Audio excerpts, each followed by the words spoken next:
Ask my colleagues to join, pardon me. We will now turn to the business of this hearing. More than 50 years ago, the U.S. government ended Project Blue Book, an effort to catalog and understand sightings of objects in the air that could not otherwise be explained. For more than 20 years, that project had treated unidentified anomalies in our airspace as a national security threat to be monitored and investigated.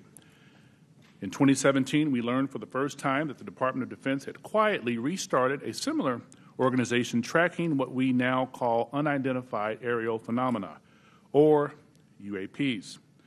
Last year, Congress rewrote the charter for that organization, now called the Airborne Object Identification and Management Synchronization Group, or AIM-SOG. For short, today we will bring that organization out of the shadows. This hearing and oversight work has a simple idea at its core. Unidentified aerial phenomena are a potential national security threat, and they need to be treated that way. For too long, the stigma associated with UAPs has gotten in the way of good intelligence analysis. Pilots avoided reporting or were laughed at when they did. DoD officials relegated the issue to the back room or swept it under the rug entirely, fearful of a skeptical national security community. Today, we know better. UAPs are unexplained, it's true, but they are real. They need to be investigated, and many threats they pose need to be mitigated. Undersecretary Moultrie, Mr. Bray, thank you for coming today. First, we need you to update us on the status of AIM-SOG. The legislation creating it was passed in December. The deadline for implementation is fast approaching, but the group does not even have a named director. We need to know, sirs, the status of the organization and the obstacle to getting it up and running. Secondly, you have to convince the audience today, and most especially our military and civilian aviators, the culture has changed. That those who report UAPs will be treated as witnesses, not as kooks. Thirdly, you need to show us, Congress, and the American public whose imaginations you have captured. You are willing to follow the facts where they lead. You know, we fear sometimes that the DoD is focused more on emphasizing what it can explain, not investigating what it can't. I'm looking for you to assure us today that all conclusions are on the table. One final note, we are mindful today that AIM-SOG is not starting from scratch. This is the third version of this task force in DoD, and civil society groups like the Mutual UFO Network, Mr. Corbell and others have been collecting data on this issue for years. I hope you'll explain how you can leverage the knowledge and experience of our prior work on this matter to move the AIM-SOG along. The last time Congress had a hearing on UAPs was half a century ago. I hope that it does not take 50 more years for Congress to hold another, because transparency is desperately needed. I now turn to Ranking Member Crawford for comments he'd like to make. Thank you, Mr. Chairman. Honorable Moultrie and Mr. Bray, thank you for coming here today. We appreciate it. To begin the open dialogue between Congress and the executive branch on this important topic. While this topic evokes creative imaginations of many, aside from all the hype and speculation, there are important underlying issues posed by UAPs. Despite the serious nature of this topic, I have to say I'm more interested in our understanding of Chinese and Russian hypersonic weapon development, or understanding why this administration was so slow to share actionable intelligence with the Ukrainians. However, inasmuch as this topic may help us better understand unknown activities of Russia and China, I am on board. The intelligence community has a serious duty to our taxpayers to prevent potential adversaries such as China and Russia from surprising us with unforeseen new technologies. As overseers of the intelligence community, this committee has an obligation to understand what you are doing to determine whether any UAPs are new technologies or not, and if they are, where are they coming from? In general, the IC spends much of its time and resources trying to understand what we call known unknowns. When it comes to foreign nations' weapons systems and sensors, known unknowns are those features that we don't fully understand yet. The challenge associated with UAP is that they are completely unknown and require a more expansive collection and analysis effort. The intelligence community must balance addressing known threats to our national security with preventing technical surprise. We must continue to follow the facts where they lead us and ensure that there are no technical surprises. The IC must take it seriously when there are credible observations of phenomena that seem to perform in ways that could pose a threat to safe flight operations, or that could be signs of a foreign adversary's attempt to develop a strategic technological surprise against the United States. It's also essential that our pilots and others feel they can report UAPs they observe without any stigma for doing so. This is the open, unclassified portion of our hearing. We'll have a closed, classified part later. It's important for the public to know that the classification of information exists to protect national security, not to try to hide the truth. When we're trying to determine if any UAPs are new technologies being developed by foreign governments, we are inevitably going to run into classified information about what new systems and technologies we do know are in the works here or abroad. But where information does not risk national security, it should be shared with our allies and the public when feasible. I hope that we can have your assurance to this end today. It's my hope that the intelligence community will continue to try to determine the nature of UAPs we've observed and will keep Congress fully apprised of all developments. I look forward to this hearing and continued dialogue and oversight with the intelligence community on this topic. And with that, I yield back. The gentleman yields back, and now we'll turn to our distinguished chairman, Adam Schiff, for any comments he wishes to make. Thank you, Chairman Carson, for holding this open hearing on unidentified aerial phenomenon and for your leadership on this issue.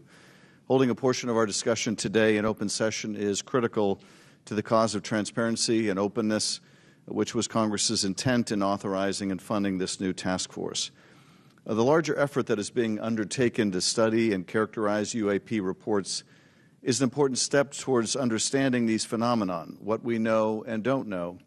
And I look forward to hearing more during both the open session and the closed setting about how DOD and the IC are undertaking that task.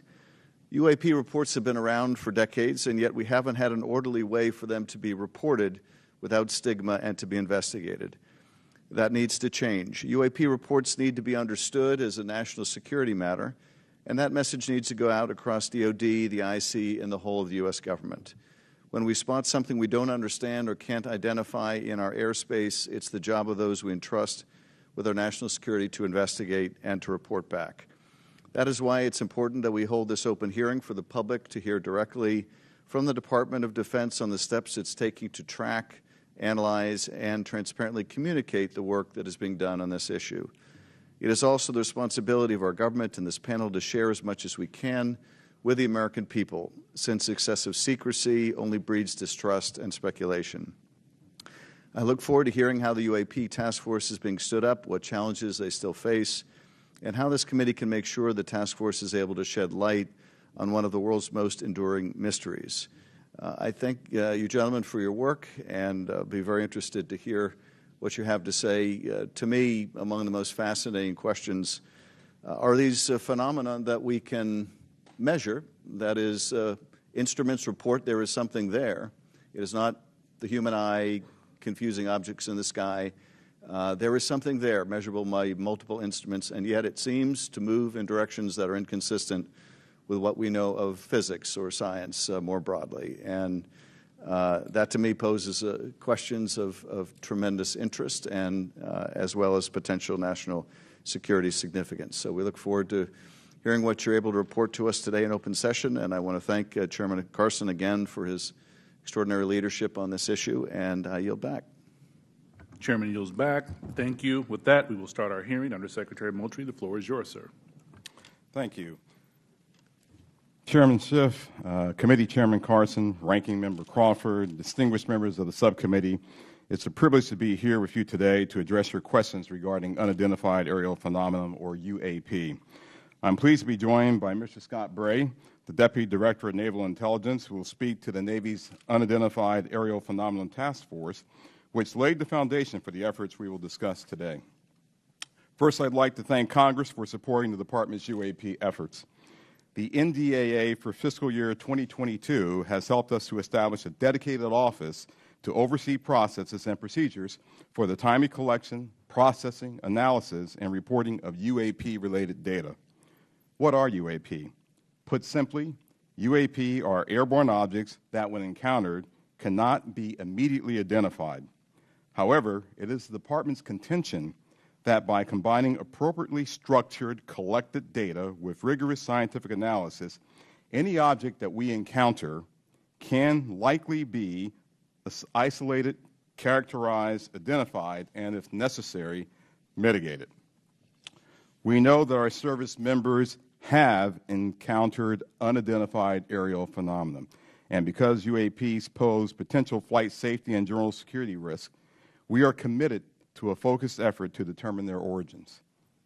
Our effort will include the thorough examination of adversarial platforms and potential breakthrough technologies, U.S. government or commercial platforms, allied or partner systems, and other natural phenomena.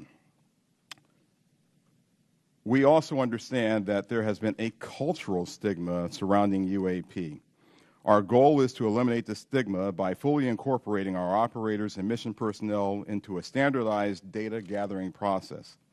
We believe that making UAP reporting a mission imperative will be instrumental to the effort's success. The Defense Intelligence and Security Enterprise provides real-time support to our warfighters and mission personnel across all domains. To optimize the Department's UAP work, we are establishing an office within the Office of the Secretary of Defense. That office's function is clear: to facilitate the identification of previously unknown or unidentified airborne objects in a methodical, logical, and standardized manner. These goals will ensure that we are working closely with operational personnel on training and reporting requirements, developing data and intelligence requirements, standardizing and integrating processes and procedures for collection, operational surveillance, analysis, and reporting, leveraging our research and development capabilities to improve detection, characterization, and identification of UAPs, developing mitigating solutions and procedures, and identifying strategy and policy solutions. This effort will maximize collaboration and build upon already existing relationships with the Office of the Director of National Intelligence, the FAA, DHS, and the FBI. We are also committed to strong partnerships with the Department of Energy, NOAA, the DEA, NASA, and the national labs, and just as importantly, our international partners and allies. With regard to the importance of transparency, the Department is fully committed to the principle of openness and accountability to the American people. However, we are also mindful of our obligation to protect sensitive sources and methods. Our goal is to strike that delicate balance, one that enables us to maintain the public's trust while preserving those capabilities that are vital to the support of our service personnel. In closing, the Department is committed to this effort and welcomes the challenge. We thank you for your committed support and look forward to your questions.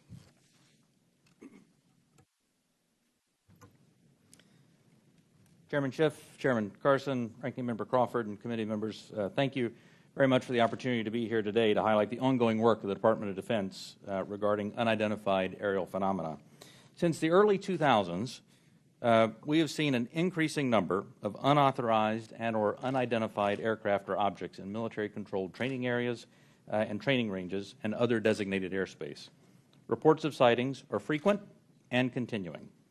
We attribute this increase in reporting to a number of factors, including our work to destigmatize reporting, an increase in the number of new systems such as quadcopters and unmanned aerial systems that are in our airspace, identification of what we can classify as clutter, mylar balloons, and other types of air trash, and improvements in the capabilities of our various sensors to detect things in our airspace. Almost 2 years ago, in August of 2020, Deputy Secretary of Defense Nordquist directed the establishment of the Unidentified Aerial Phenomena Task Force within the Department of the Navy. The UAP Task Force was built on the foundation of the Navy's initial efforts to respond to the reports from our aviators on unidentified objects observed in our training ranges. The basic issues then and now are twofold. First, incursions in our training ranges by unidentified objects represent serious hazards to safety of flight. In every aspect of naval aviation, safety of our air crews is paramount. Second, intrusions by unknown aircraft or objects pose potential threats to the security of our operations. Our aviators train as they would fight. So any intrusions that may compromise the security of our operations by revealing our capabilities, our tactics, techniques, or procedures are of great concern to the Navy and the Department of Defense. From the very beginning, we took these reports very seriously. We instituted a data-driven approach to the investigations where we could collect as much data as possible and use all available resources to analyze and make informed decisions on the best ways to address our findings. Our main objective was to transition UAP efforts from an anecdotal or narrative-based approach to a rigorous science and technology engineering-focused study. This data-driven approach requires input from a wide variety of sources. In the early stages, the task force worked to standardize the reporting mechanisms and processes to make it as easy as possible for personnel to report any engagement so that we were getting that wide range of reporting that we needed. We also spent considerable efforts engaging directly with our naval aviators and building relationships to help destigmatize the act of reporting sightings or encounters. And we worked with naval aviation leadership to provide additional equipment to record any encounter. Navy and Air Force crews now have step-by-step procedures for reporting on a UAP on their knee board in the cockpit and in their post-flight debrief procedures.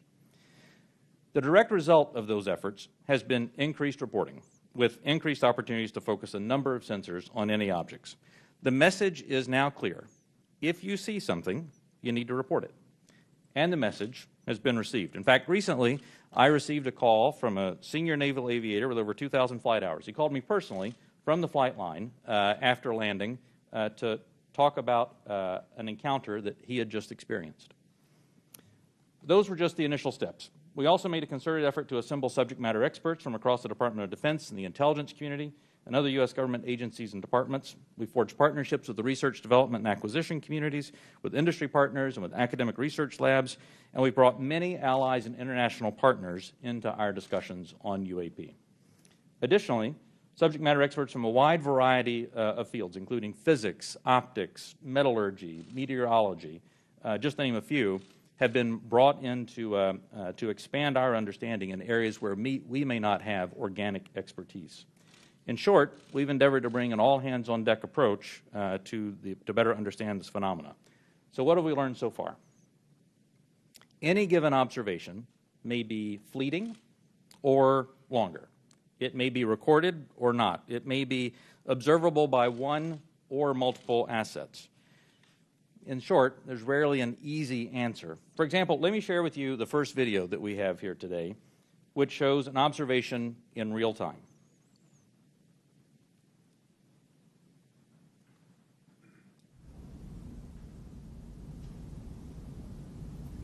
There it was. That's, in many cases, that's all that a report may include. And in many other cases, we have far less than this. As we detailed in both the unclassified and classified versions of the preliminary assessment released by the Office of the Director of National Intelligence last June, this often limited amount of high-quality data and reporting hampers our ability to draw firm conclusions about the nature or intent of UAP. As detailed in the ODNI report, if and when individual UAP incidents are resolved, they likely fall into one of 5 potential explanatory categories: airborne clutter, natural atmospheric phenomena, U.S. government or U.S. industry developmental programs, foreign adversary systems, or a other bin that allows for a holding bin of difficult cases and for the possibility of surprise and potential scientific discovery. We stand by those initial results. Since the release of that preliminary report, the UAP Task Force database has now grown to contain approximately 400 reports. The stigma has been reduced. We've also made progress in resolving the character of a limited number of UAP encounters. For example, let me show you a couple of another video and image taken years apart in different areas. In this video, U.S. Navy personnel recorded what appears to be triangles, some flashing, recorded several years ago, off the coast of the United States. This was recorded while the U.S. Navy ship observed a number of small unmanned aerial systems in the area. And importantly, the video was taken through night vision goggles with a single lens reflex camera. These remained unresolved for several years.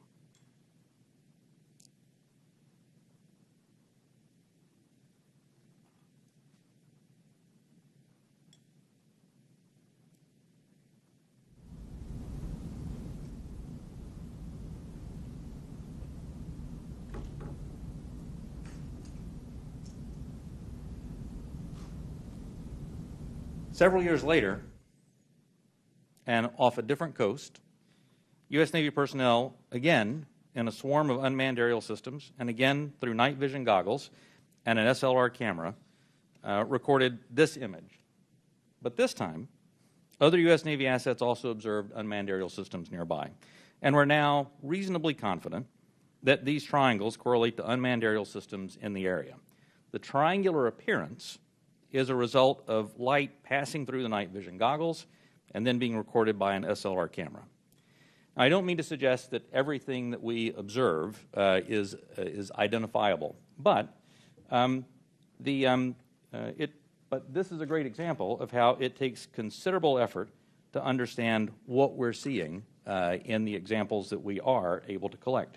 In this example, we accumulated sufficient data from 2 similar encounters from 2 different time periods in 2 different geographic areas to help us draw these conclusions. That's not always the case, though. We recognize that that can be unsatisfying or insufficient in the eyes of many. This is a popular topic in our nation, with various theories as to what these objects may be and where they originate. By nature, we are all curious and we seek to understand the unknown. And as a lifelong intelligence professional, I'm impatient. I want immediate explanations for this as much as anyone else. However, understanding can take significant time and effort. It's why we've endeavored to concentrate on this data-driven process to derive fact-based results. And given the nature of our business, national defense, we've had to sometimes be less forthcoming with information in open forums than many would hope. If UAP do indeed represent a potential threat to our security, then the capabilities, systems, processes, and sources we use to observe, record, study, or analyze these phenomena need to be classified at appropriate levels.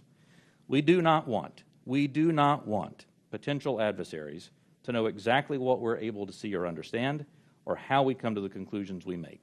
Therefore, public disclosures must be carefully considered on a case-by-case basis. So what's next?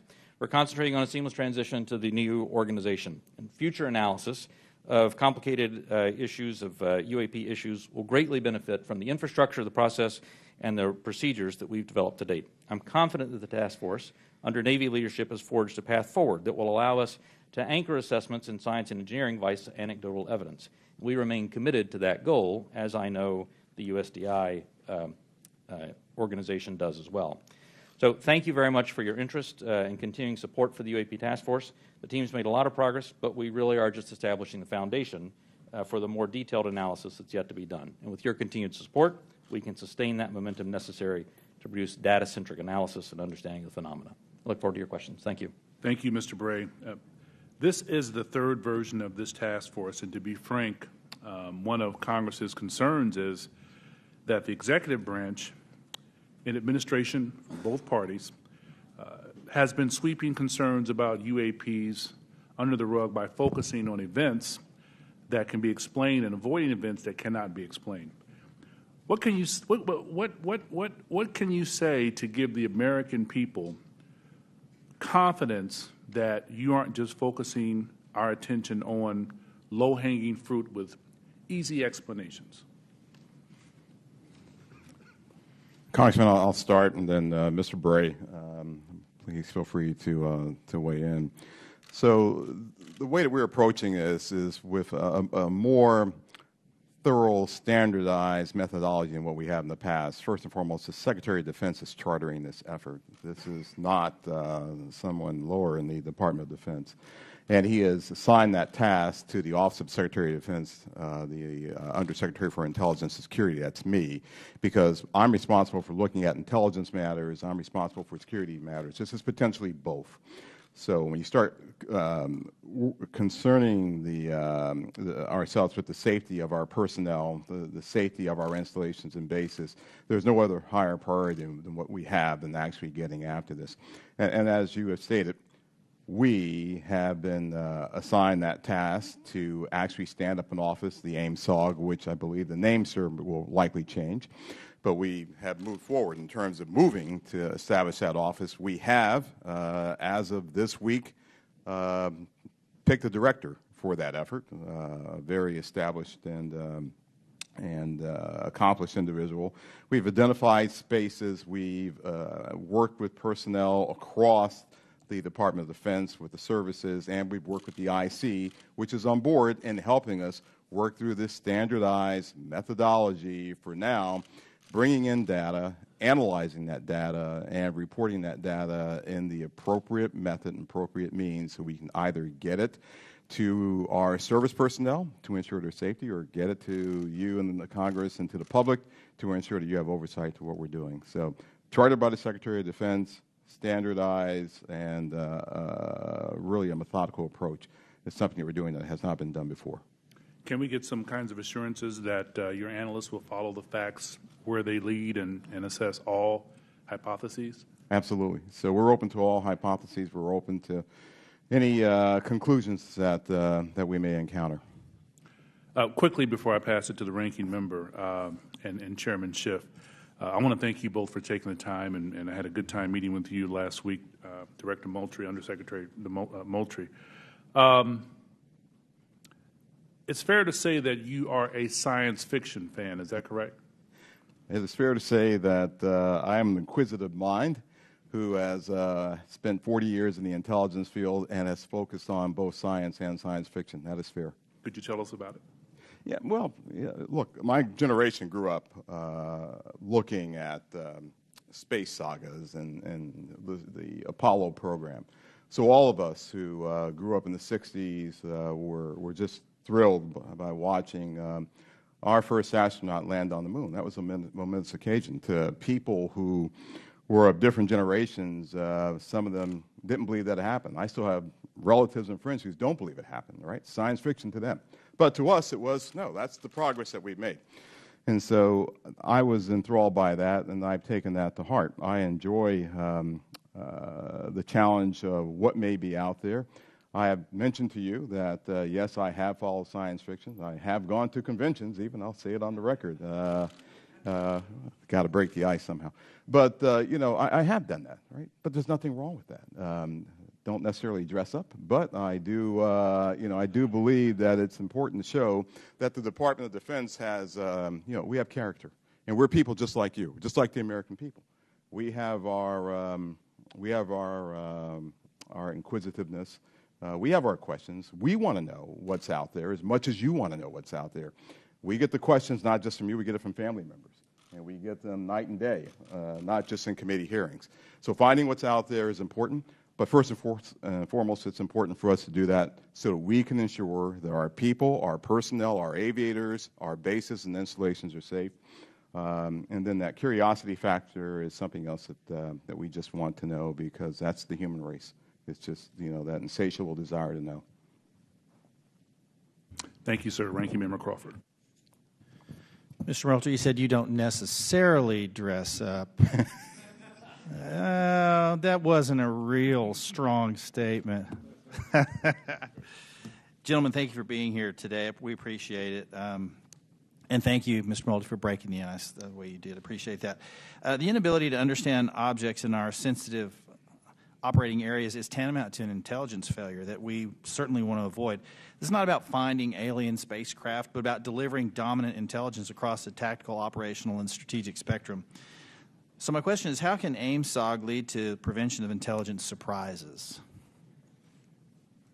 Sure, I'll start with that.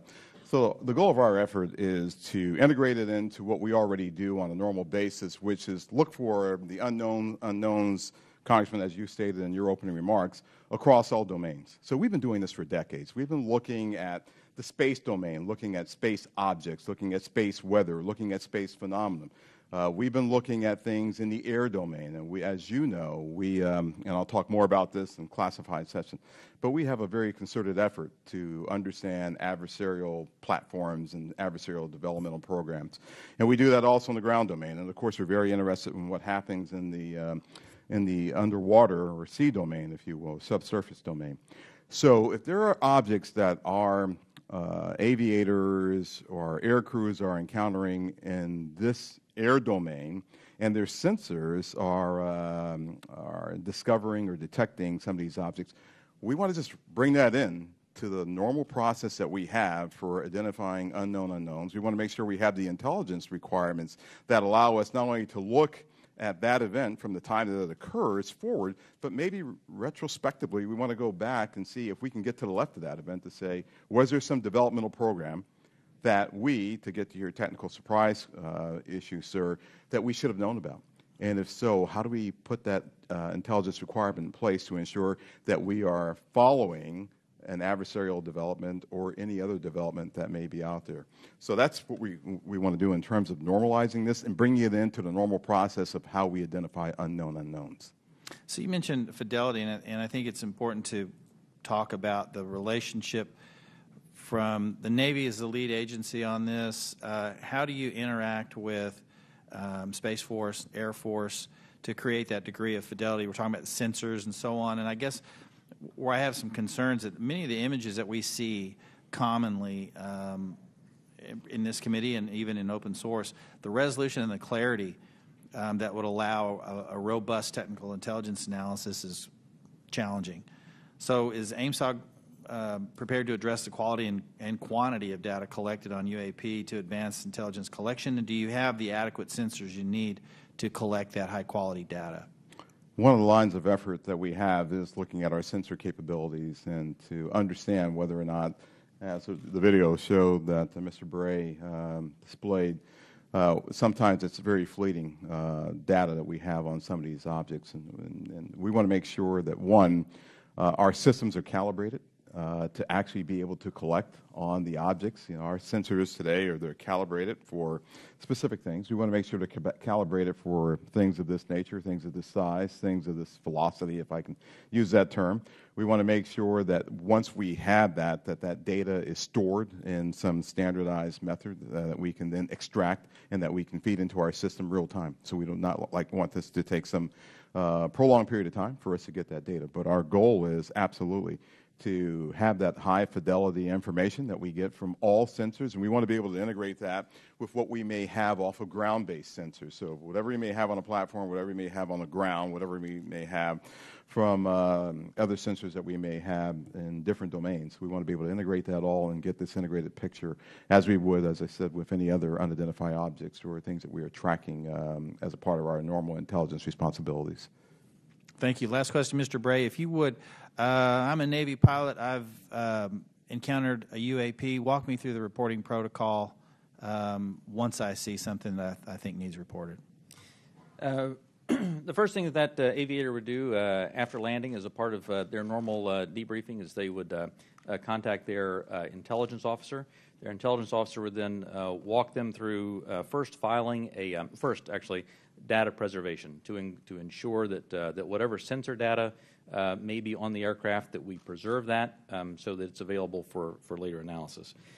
Second, they would actually fill out a form that includes details like where they were operating, altitudes they were operating, speeds, what they observed, whatever sensor data they may have recorded from that. And then that report is filed. It goes two places. One, it goes through the operational chain of command, so that operational units are aware of what's being observed, and also through the UAP Task Force, so that they can take that data, database it, and quite often have individuals from the task force contact the aviator and ask them additional questions if there were things that weren't clear in the report. That then goes into a database where we begin to compare it with other observations that we have, again, comparing for locations, comparing for altitudes, speeds, shapes, if any RF emissions were detected from the platform, all of that, so that we can try to reach some conclusions on that. Thank you. Yield back. Gentleman yields back. Chairman Schiff. Thank you, Mr. Chairman. Mr. Bray, can you rerun that first image? It looked like it was outside of a plane window. And if you wouldn't mind going up to the screen and tell us what we're seeing. Not that you can necessarily tell us what we're seeing, but right. Explain what we should be looking at in that first image. Absolutely. And Alexi, what I'll ask is if you can stop it at a certain point.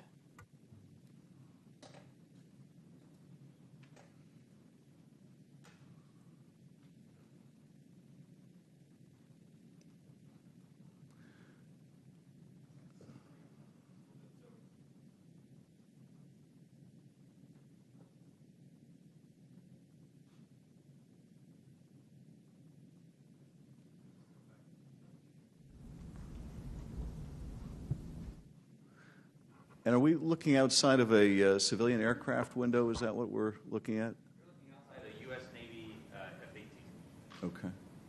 And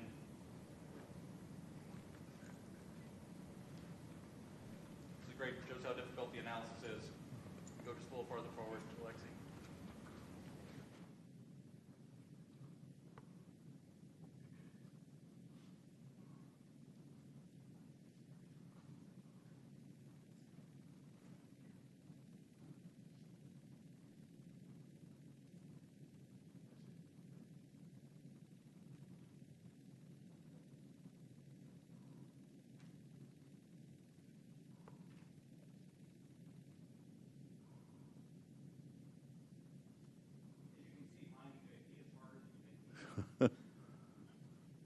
What you'll find eventually on this, when we find the right frame, is for literally about one frame here, is a spherical object that passes right through here, passes right through there because the aircraft is moving pretty fast. Is that it right there? Can you point to the screen again what we're supposed to be looking at?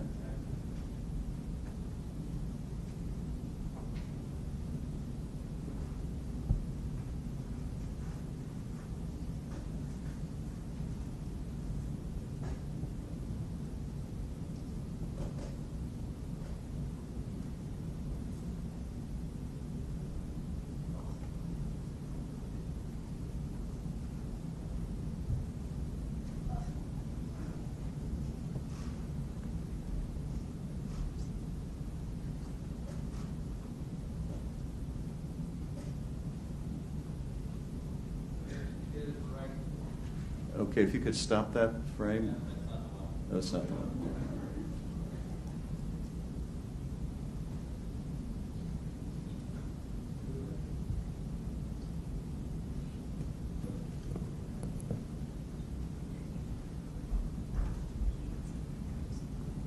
Alexi, just push play.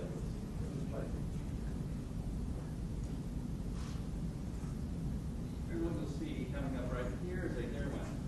Now backwards. Spherical object right here, zoomed by the window, right in this area right there. There we go. Could you see that part right there again going by? I think we're having a hard time stopping it tonight, spot.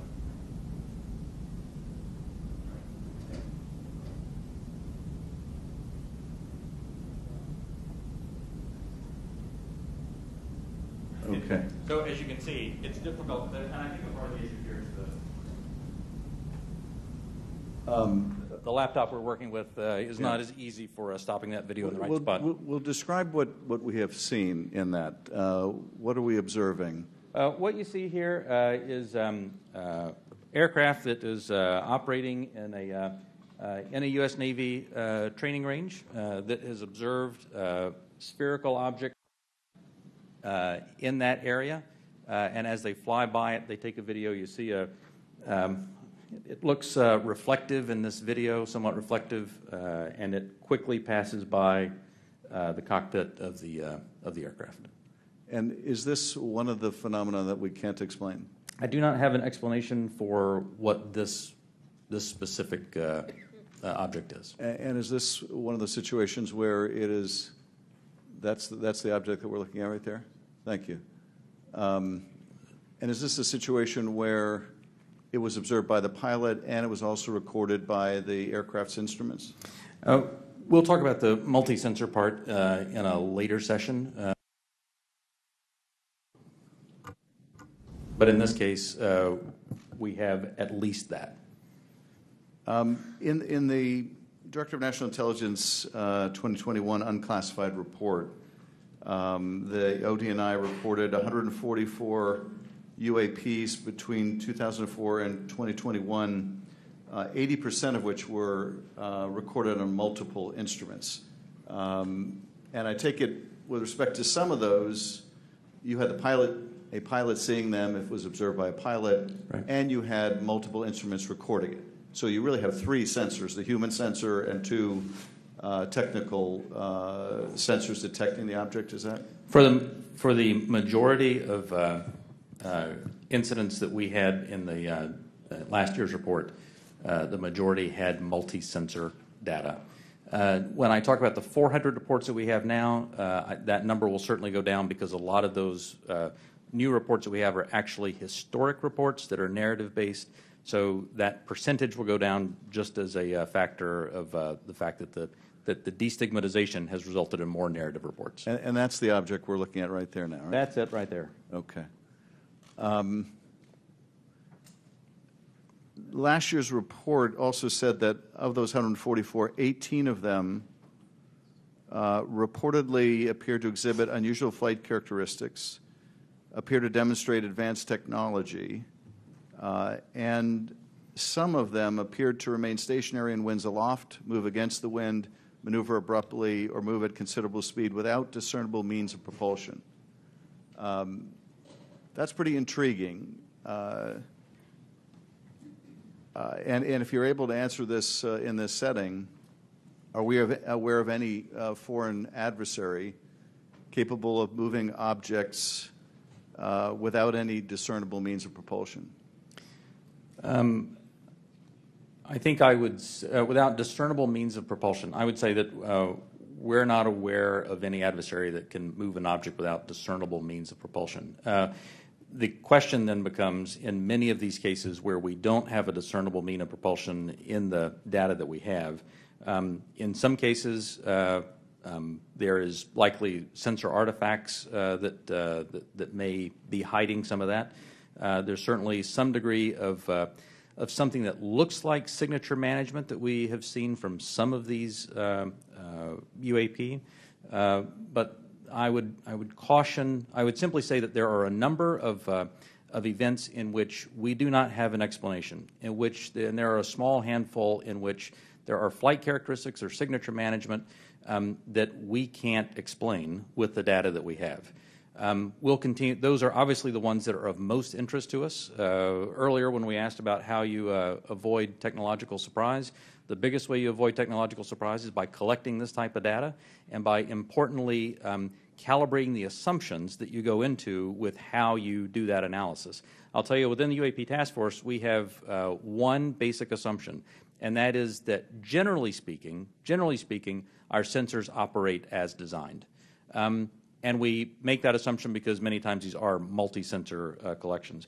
We make no assumptions about the origin of this or that there may or may not be some sort of technology that we don't understand. That's, I think, the key to avoiding technological surprises, by calibrating those assumptions. And finally, with respect to the second two videos showing the small triangles, the hypothesis is that those are commercial drones that, because of the use of night vision goggles, appear like triangles. Is that the operating assessment? Some type of drone, some type of unmanned aerial system, and it is simply that light source resolves itself through the night vision goggles onto the SLR camera as a triangle. And have we, in order to prove that hypothesis, flown a drone and observed it with that same technology to see whether we can reproduce the effect? The UAP Task Force is aware of studies that have done that. Okay. Thank you, Mr. Chairman. I yield back. The gentleman yields back. Dr. Winstrup. Thank you, Mr. Chairman. Thank you all for being here. My first question is, through this process where there's been sightings, have the sightings been stationary, or have they always been sighted from a moving object, from a plane or a ship that may be moving? Have these reports ever come from a stationary object being observed in the sky? The UAP Task Force does have reports from stationary, reports from a stationary observer. Okay. There's a difference observing something when you're moving as well. It's physics, right? So that's why I asked that question. Are we capable, or have we made any breakthroughs, or anyone made any breakthroughs, to be able to sight something and make some determination at all of its composition, whether it's a solid or a gas, Is there any such capability? From not asking what, I'm just right from some of the returns. I mean, it's clear that that the majority. Well, it's clear that many of the observations we have are physical objects from the sensor data that we have. Well, gas is physical, is a physical object. It can be, and so. And you see where I'm going with this. I'm trying to determine what it is we're looking at, so if we can decide if something is a solid or a gas, and if there have been any conclusion on its capabilities, like its capabilities of movement, of turning, going 180 degrees or 90-degree turn, anything along that line that we've been able to determine. Within the, and again, I should point out that that there is not a single explanation for UAP. There are a lot of different things that are unidentified aerial phenomena. Basically, we really don't know much on that. That's all I'm trying to get at. And I'm pleased that you have protocol right now for our military. But are there any non-military reports coming forward of similar events, or is it all coming from military? The UAP Task Force has a very good working relationship with the FAA. They have a very good working relationship with other parts of the U.S. government so that we can ingest reports from Do we have from any those sources. reports non-military? Yes. Thank you. That's my question. And do we need to put out protocol for civilians that may be in that arena, like through FAA? Do you think that would be appropriate and helpful? I think standardized reporting, without a doubt, is key to helping us get to ascertain what some of these are. I think it would be important as well. There are other people besides the U.S. that have had these experiences and reported them. Is that correct? There are. That's correct. Is it all of our allies, or is it allies and adversaries? What have we learned publicly? So some of that, I think, sir, we'll save for closed session. Well, that goes to my next question. Publicly, have others made anything which would not have to be considered closed? I don't want you to answer what they've said necessarily. Allies have seen these. China has established its own version of a UAP task force, so clearly a number of countries have observations of things in the airspace that they can't identify. And do we share data with some, with all? Are they sharing with us? We share data with some, and some share data with us. But not necessarily all that have publicly reported something? That's correct. Okay. And I think that's an important thing, and for the other session, actually, that we don't discuss that now, because, obviously something like this can be a national security challenge for us, no doubt about it. If they're developed by an adversary through some breakthrough technology, they can be very disruptive to our military actions, or at least serve as a distraction.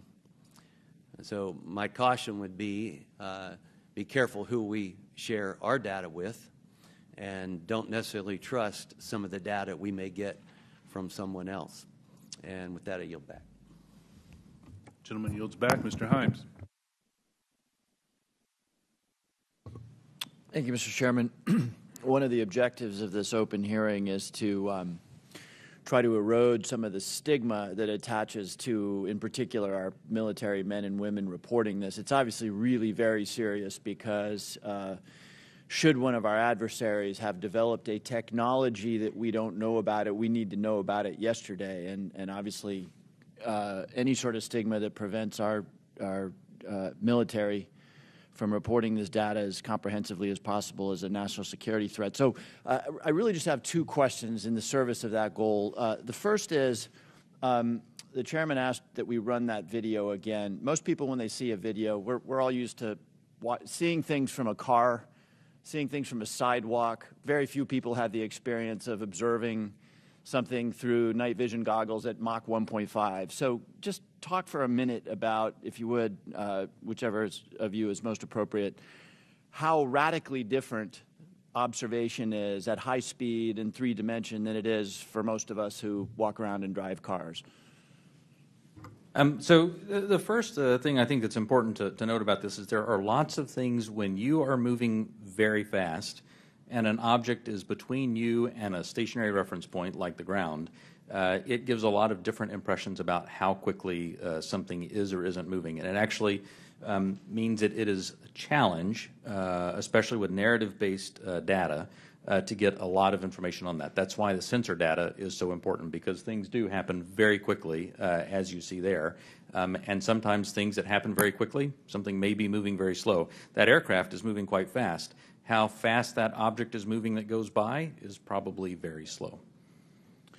So I guess my point is that an observation, either a visual observation or a electronic observation, infrared or whatever, looks radically different than it does to most people.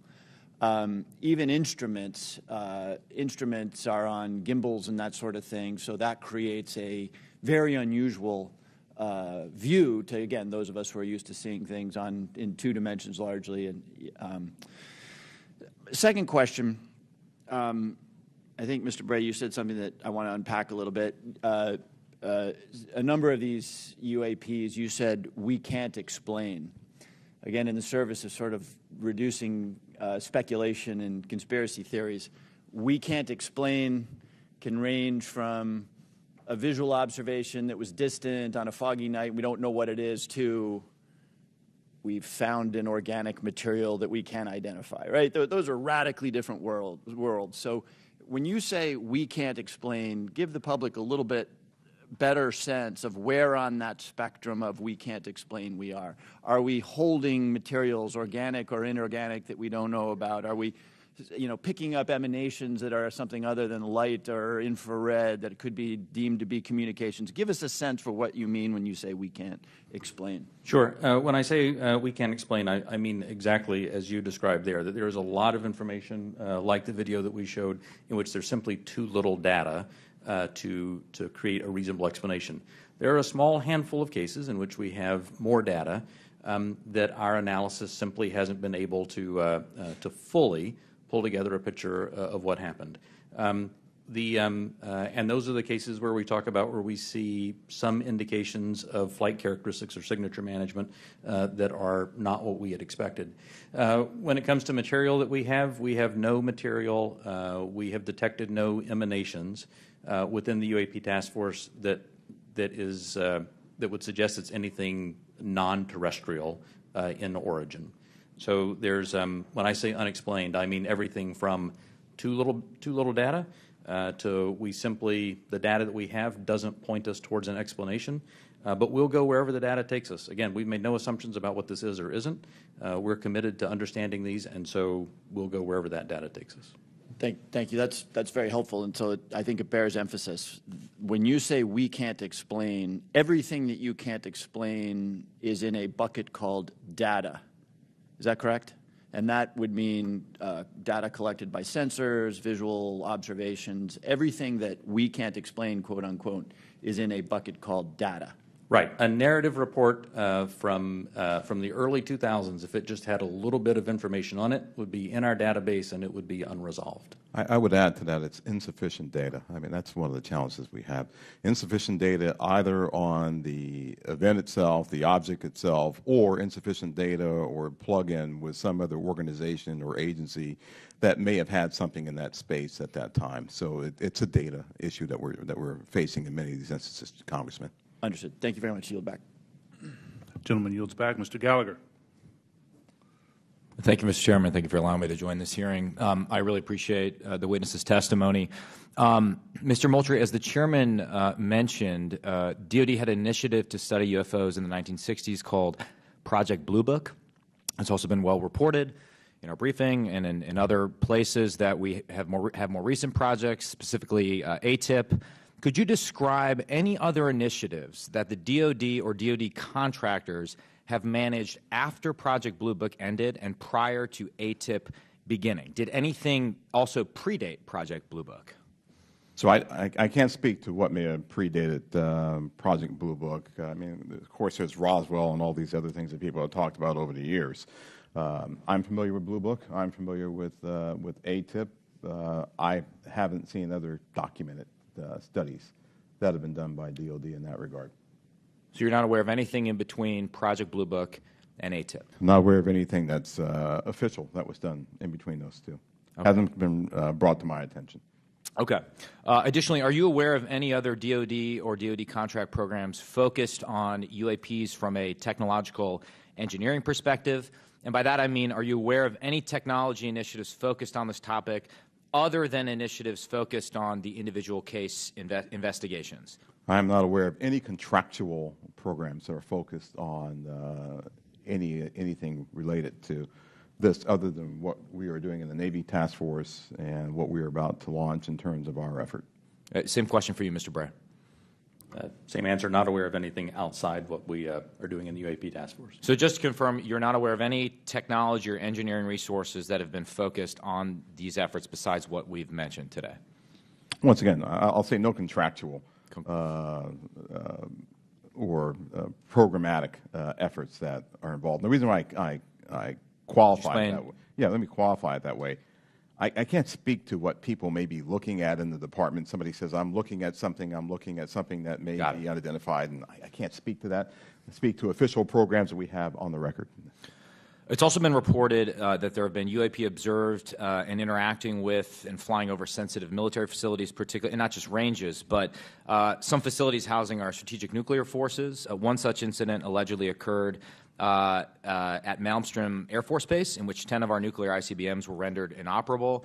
At the same time, a glowing red orb was observed overhead. I'm not commenting on the accuracy of this. I'm simply asking you whether you're aware of it and whether you have any comment on the accuracy of that report. Let me pass that to Mr. Bray, if you've been looking at UAPs over the last 3 years. That data is not within the holdings of the UAP Task Force. Okay, but are you aware of the report, or that the data exists somewhere?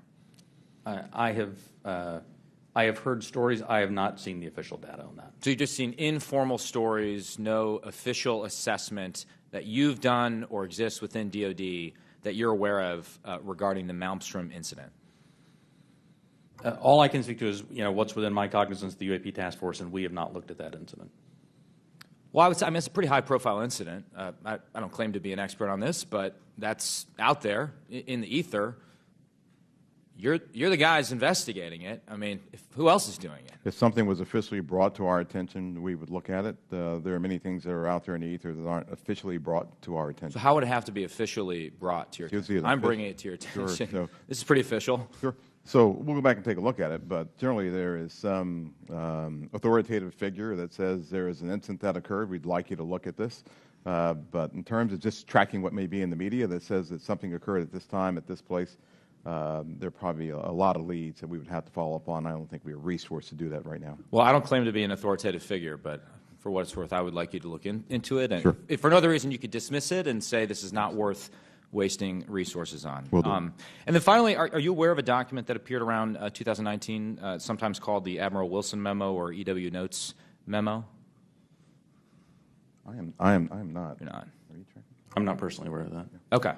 This is a document in which, again, I'm not commenting on the veracity. I was hoping you would help me with that, in which a former head of DIA claims to have had a conversation with the Dr.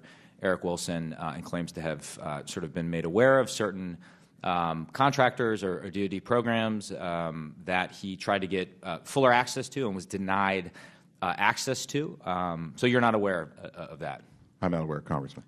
In my 10 seconds remaining, then, I guess I just would ask, Mr. Chairman, unanimous consent to enter that memo into the record. Without objection. Thank you, Mr. Chairman. Appreciate it. Mr. Krishnamurthy. Thank you, Mr. Chair, and thank you to both of you for appearing today and for your public service.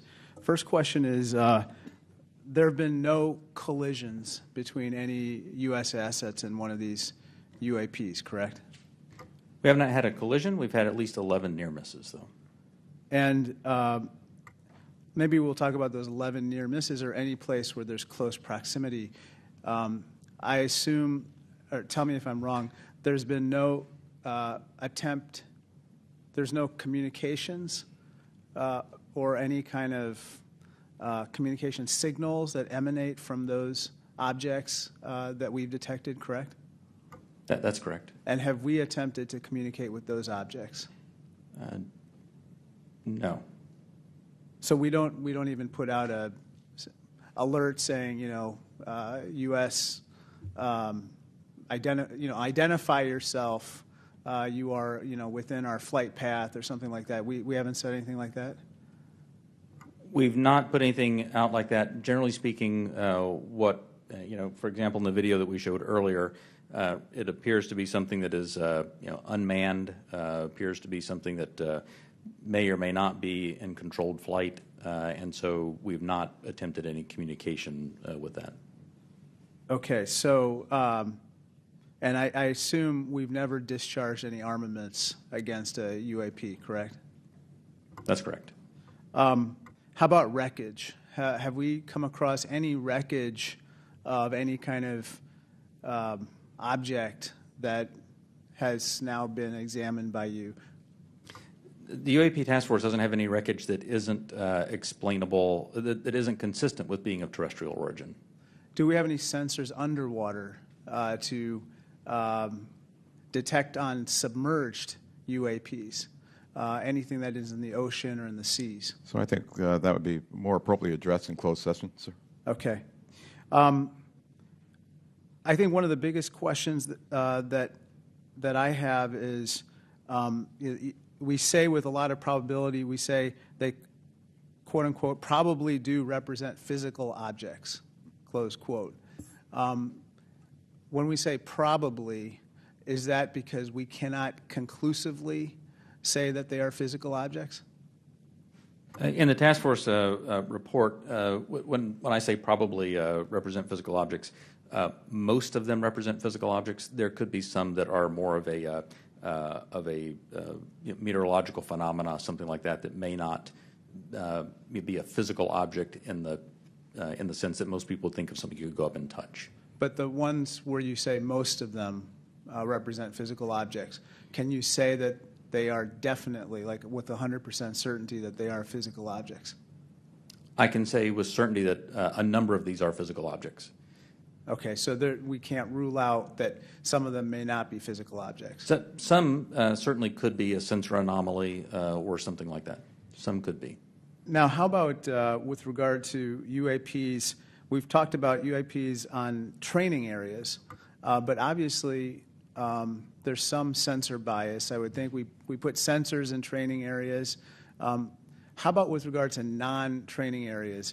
Do we track what's in open source and what civilians and others have tracked, and have we found similarities to what they've observed in terms of UAPs in non-training areas to the ones that are in training areas?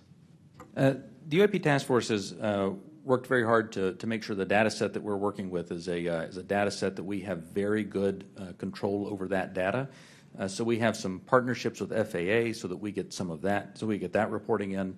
But if it comes to just open source reports or someone says that they saw something, that generally does not make it into our database. So basically it sounds like we have a good partnership with FAA, but apart from FAA, we don't have partnerships with other agencies or other entities that might be tracking so that we could enlarge our data set to make comparisons. So we will. So that's the goal of this next effort, will be to expand that relationship with the rest of government and the interagency, so we can understand what they're seeing, what we're seeing. We can correlate on each other's holdings because and hopefully resolve this. Sorry to interrupt, but I think that we might have a bias right now going on with regard to just reporting on UAPs being in training areas when we don't really track what's happening elsewhere.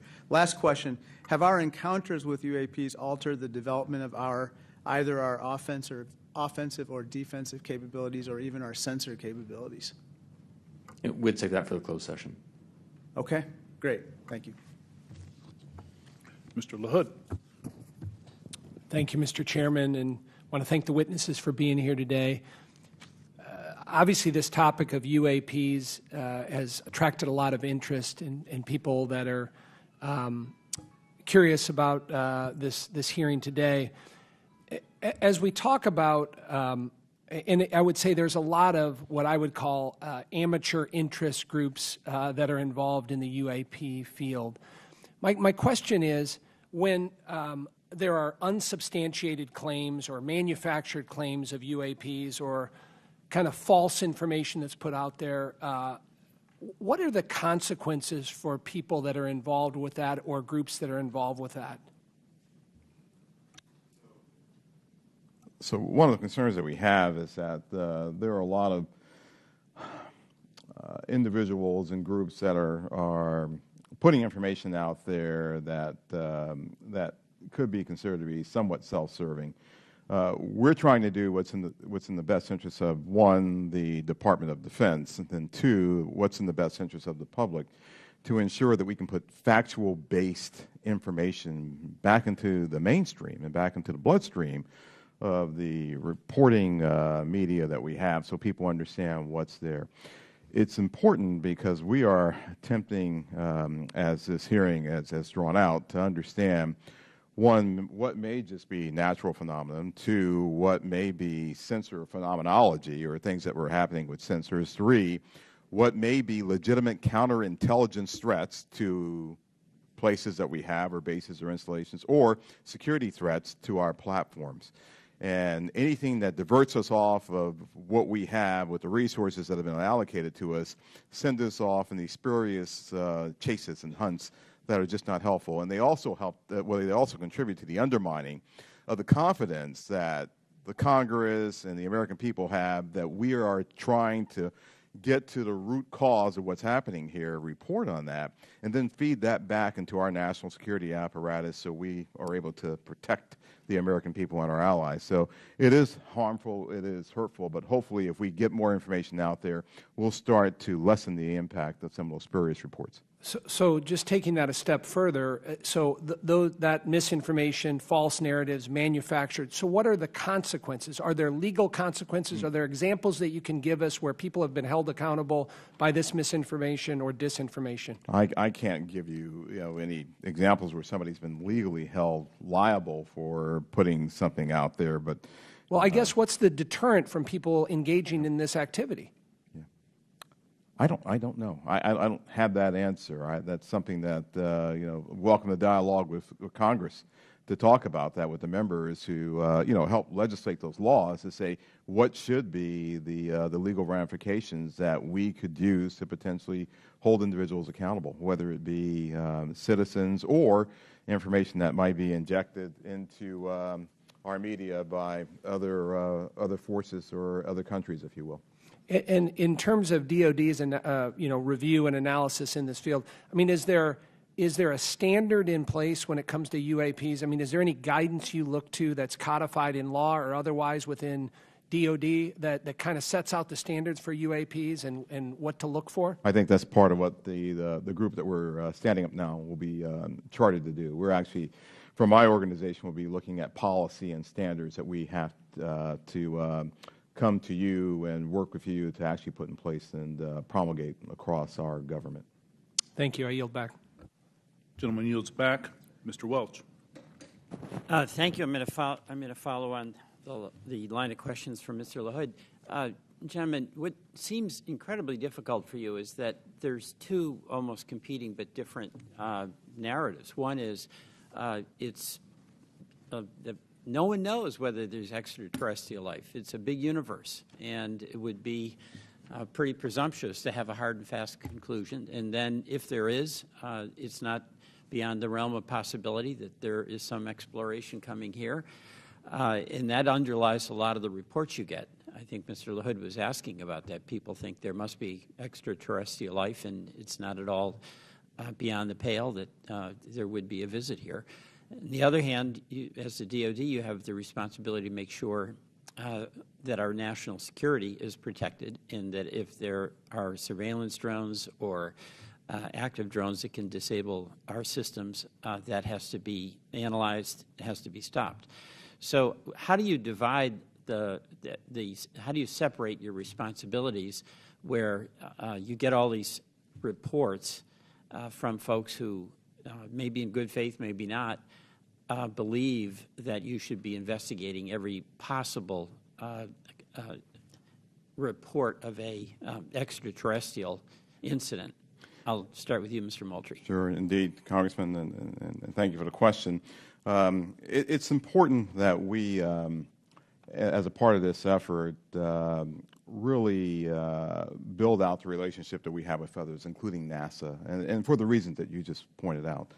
So there are elements in our government that are engaged in looking for life in other places, and they have been doing that for decades. Right?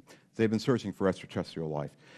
There are astrobiologists who have been doing this too. We're a part of that same government, and so our goal is not to potentially cover up something if we were to find something. It's to understand what may be out there, examine what it may mean for us, if there are any, from a defense perspective, any national security implications or ramifications, but then to work with organizations as appropriate, if it's a weather phenomenology with NOAA, if it's a potential for extraterrestrial life or an indication of extraterrestrial life, with someone like NASA. So the transparency actually is very important Completely. For public consumption. Completely. But we're going to have a classified briefing, and without going into the details of what kinds of secrets that we can't share here, what is it?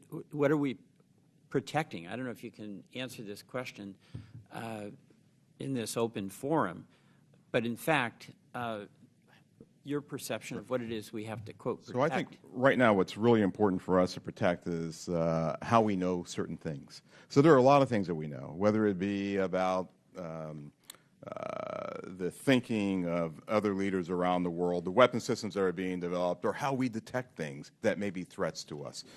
Many of those things are the result of some of our most sensitive sources and methods, and we'll use those things not just for this effort, but those same sources and methods are used to help protect us from adversaries and from others who might mean to do us harm. There aren't separate UAP sensors. There's not a separate UAP processing computer. There's not a separate UAP dissemination chain or whatever.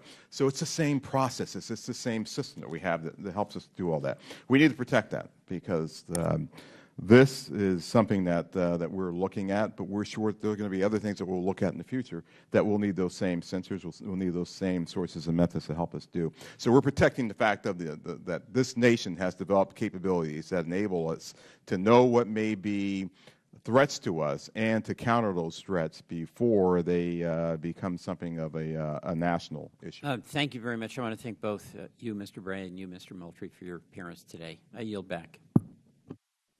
Gentleman yields back.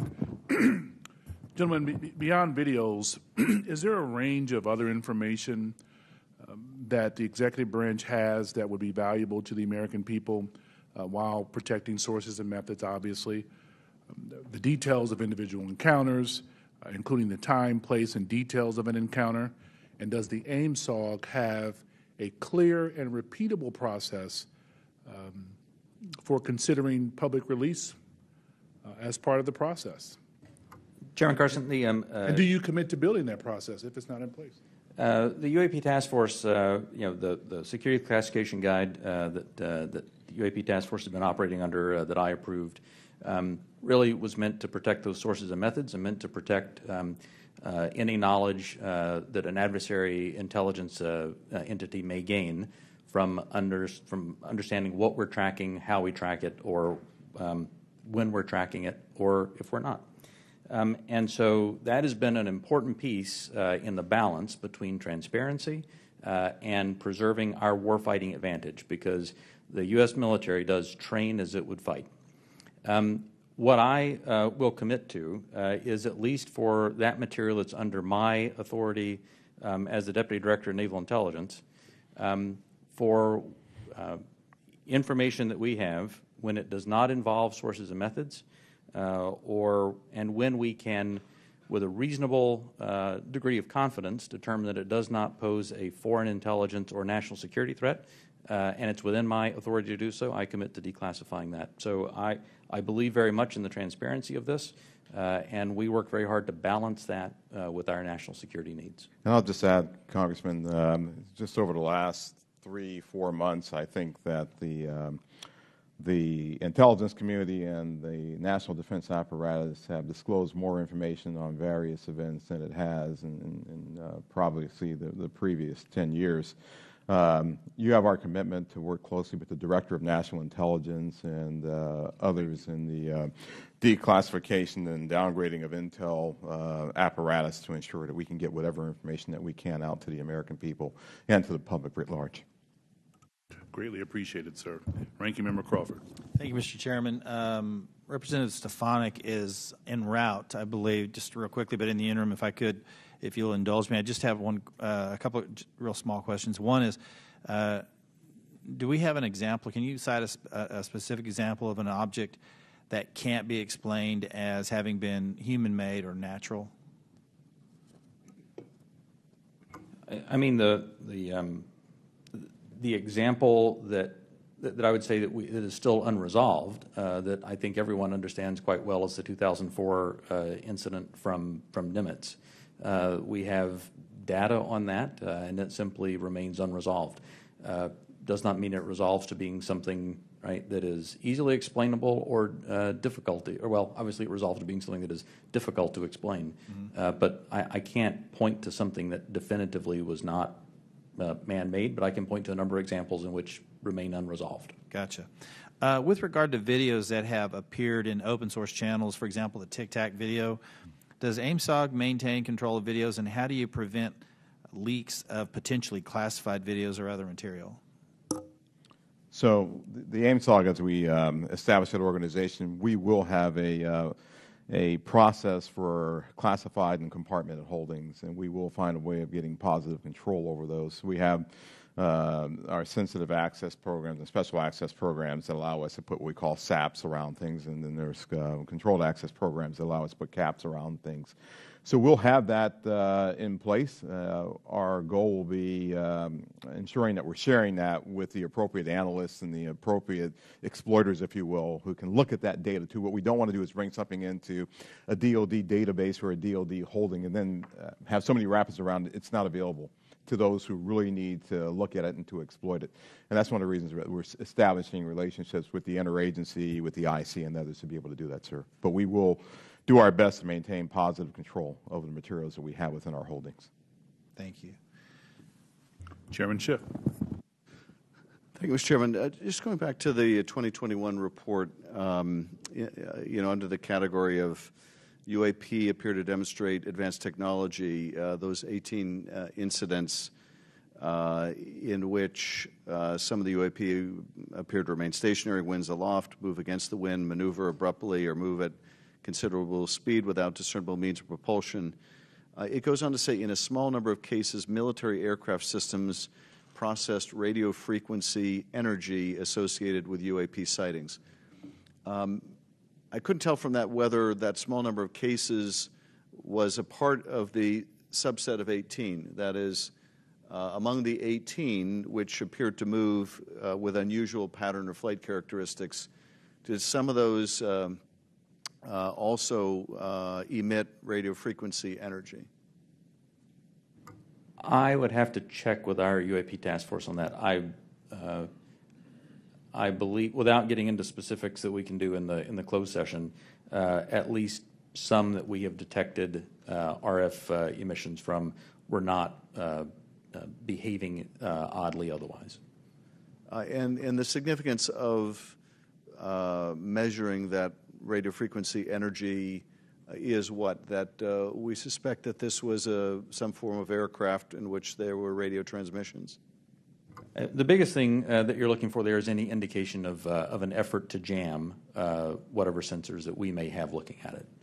But I would also add to that radio frequency, as you know, Congressman, is used to control various platforms too. So the fact of emanations coming off of any platform, whether it be a UAV or another platform, could be radio frequency activity related to that entity transmitting out or something transmitting to that platform. And of course, we have a sensitivity with our airborne platforms of picking it up, which is one of the reasons that we try to prevent people from using their cell phones on airplanes and things like that. It's very sensitive to RF emanations. So that's a part of what we'll be looking at in the AIMSOG. What is this? Is this something that we can collect on, and can we start to characterize the signaling environment around the emanations that may be coming off of some of these UAPs?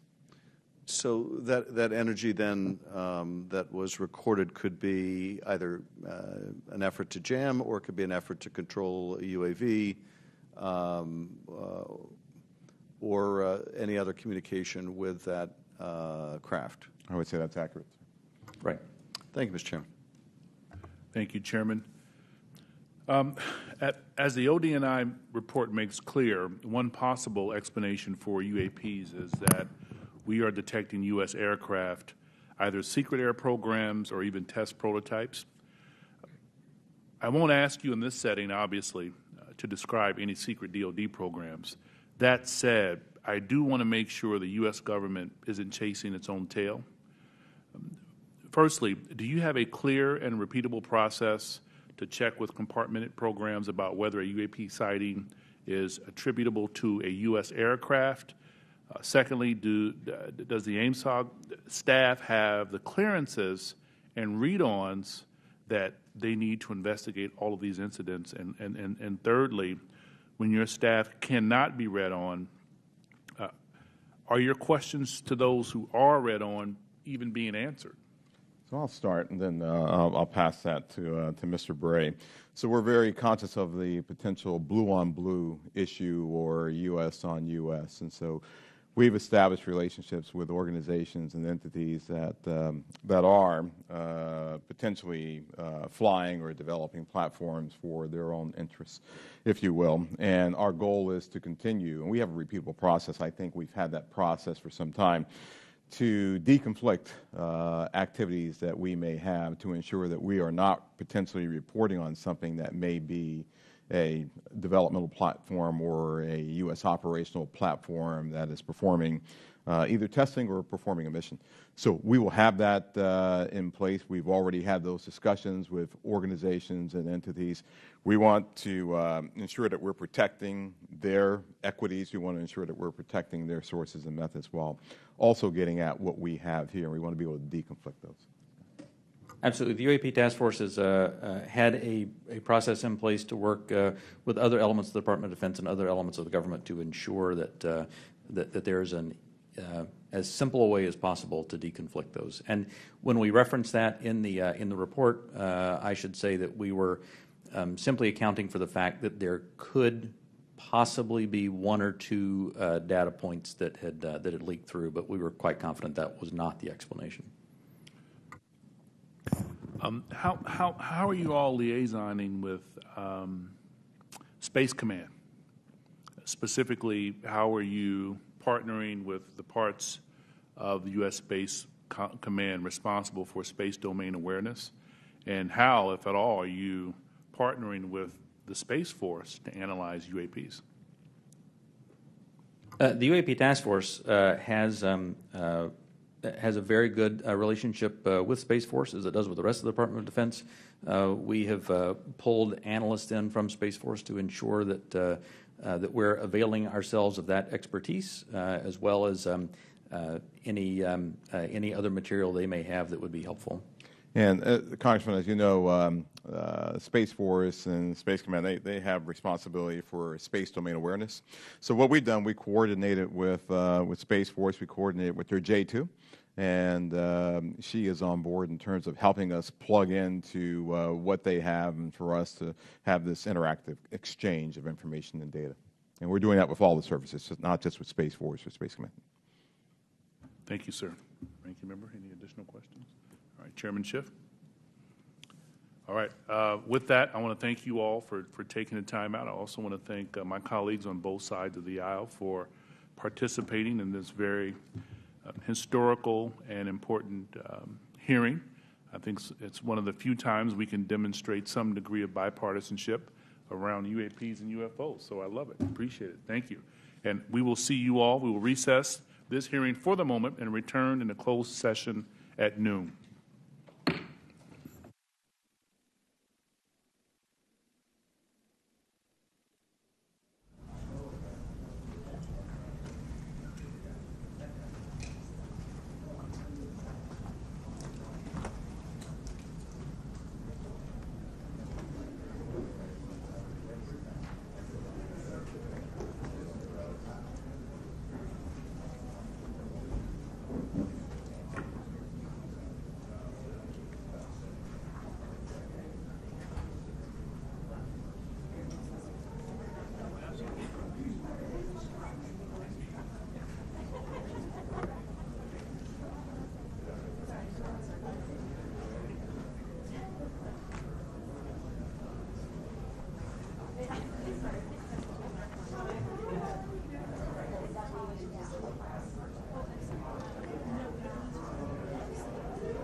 can let people in with their discretion. Yes, it's all.